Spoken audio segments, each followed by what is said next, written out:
In the last video, we talked about using these different conversational PowerPoints inside a presenter, or just using them right inside of PowerPoint itself. Um, in this video, we're going to talk about some of the visual changes that you can do inside of PowerPoint with these conversational scenarios.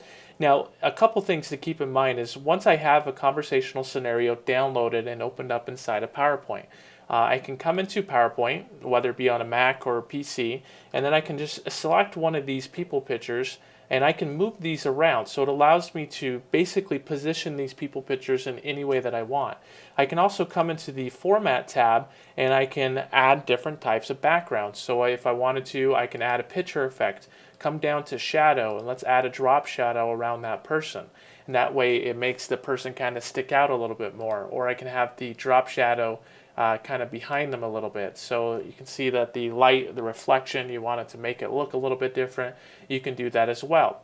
Now if you want to move the person up a little bit more, you'll notice that the bottom actually gets cut off a little bit.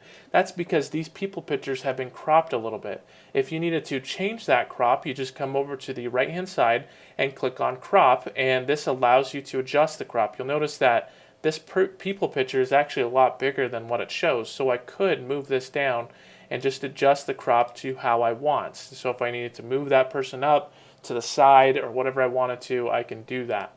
Now if I come into format, there's also a couple other things I can do. You'll notice that if I come over here to one of these over the shoulder shots, if I select on this person, I actually have some blur effect attached to this.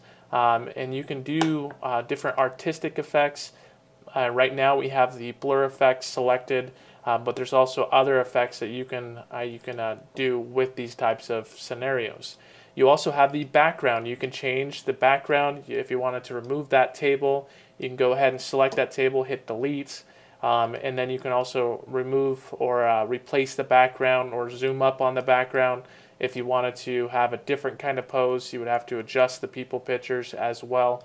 But it's really flexible, different things that you can do inside of PowerPoint with these conversational scenarios to really customize them for how you want. You can add your own audio, you can add your own shapes. Let's say you want to have speech bubbles. If you don't want to do any recordings, you just want to have some text. Well, I can come up to the Insert tab, come down to the speech, go ahead and add just like a little text bubble here, adjust that text bubble how I want. Let's come up to the format and let's go ahead and select this little expand, and let's just adjust the transparency a little bit so that way it's just a nice see-through.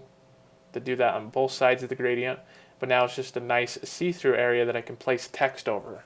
So it's really flexible. You can design it, pretty much take it how you want, arrange the people however you want, remove certain people. If you just wanted this person talking inside of the room, you can do that as well. So that's how you get started to visually updating the conversational scenarios inside of PowerPoint.